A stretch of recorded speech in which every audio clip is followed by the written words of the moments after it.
சிவபுராணம். உயிர் பெற்ற கணன். தேவேந்திரன் இக்கணமே வேறொரு உயிரினத்தின் சிரத்தை கொண்டு வருவதாக கூறினார். ஆனால் அதில் சில நிபந்தனைகள் உள்ளது தேவேந்திரனே என்று திருமால் கூறினார்.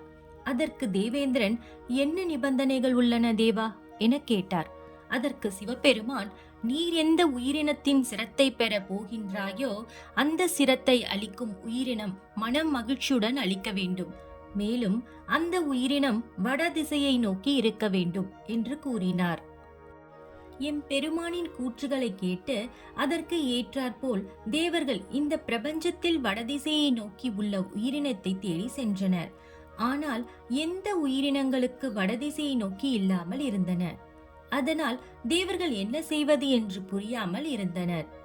இருந்தாலும் அவர்கள் முயற்சிகளை விடாமல் தேடிக்கொண்டிருந்தனர்.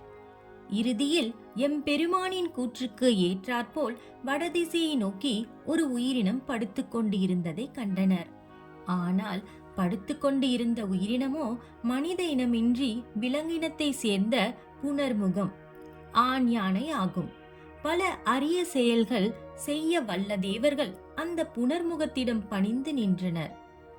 வந்தவர்கள் யாரென்று அறிந்த புனர்முகம், வல்லமை கொண்ட தாங்கள் என்னிடம் பணிந்து நிற்பதா?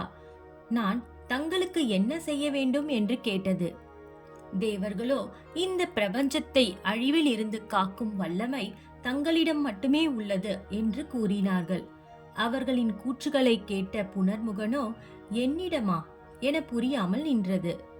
தேவர்களோ புனர்முகத்திற்கு புரியும் விதமாக கணனின் உருவாக்கமும் அவரின் அழிவும், அதனால் தேவி கொண்டுள்ள சினத்தையும், அதனால் ஏற்பட்டு கொண்டிருக்கும் அழிவை பற்றியும், அதனை தடுக்கும் பொருட்டு காப்பவரும் மற்றும் அழிப்பவருமான திருமால் மற்றும் எம்பெருமான் கூறிய கூற்றுகளை எடுத்து கூறினர்.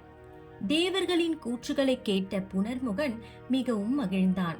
நான் என்ன தவம் செய்தேனோ, இது யாருக்கு கிடைக்காத அரிய வரமாகும். நான் மனமுவந்து எனது சிரத்தை அளிக்கின்றேன் என்றார். பின்பு தேவர்கள் புனர்முகத்திடம் சிரத்தை செய்தனர். பின்பு கொய்த புனர்முகனின் சிரமானது கணனின் உடல் இருக்கும் இடத்திற்கு கொண்டு வரப்பட்டது. பின்பு எம்பெருமான் புனர்முகனின் சிரத்தை தம் கைகளில் ஏந்தி சிரமில்லாத கணனின் உடலோடு பொருத்தி கணனுக்கு உயிரளித்தார். உயிர் பெற்று எழுந்த கணனை பிரம்மதேவர் தம் கரங்களால் வாரி தூக்கி கொண்டார். உயிர் பெற்று எழுந்த கணன் பிரம்மதேவரின் கைகளை விடுத்து கீழே இருந்து தண்டாயுதத்தை எடுத்து மீண்டும் சண்டைக்கு தயாரானான். ஆனால் இம்முறை அவருடன் போர் புரிந்த அனைவரும் போர் புரியாத வணங்கி நின்றார்கள். இங்கு நிகழும் யாவையும் அறியா வண்ணம் இருந்தார் கணன். எம்பெருமான் பல அரிய நன்மைகளையும் அளிக்கக்கூடிய சஞ்சீவி முதல பல மூலிகைகளை கொண்ட துரோணசலம் என்ற குன்றை எண்ணினார். எம்பெருமான் நினைத்த கணப்பொழுதில் அங்கு அந்த குன்றானது வந்தது. அந்த குன்றில் இருந்த உயிர்ப்பிக்கும் வல்லமை கொண்ட பல ஆற்றல்கள் நிறைந்த குளிர்ந்த காற்றானது அவ்விடம் முழுமையும் வீசியது.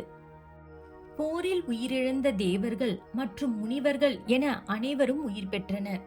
உயிர் பெற்று எழுந்த அனைத்து தேவர்களும் கணனின் வீரத்தையும் பலத்தையும் கண்டு மகிழ்ந்தனர்.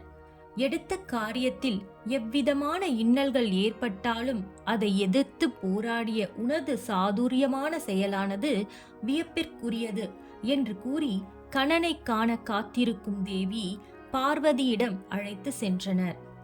சிவபெருமானால் உயிரிழந்த தனது மகன் தேவர்களோடு உயிருடன் வருவதைக் கண்ட பார்வதி தேவியின் விழிகளில் இருந்த கோபமானது முழுவதும் அகன்றது.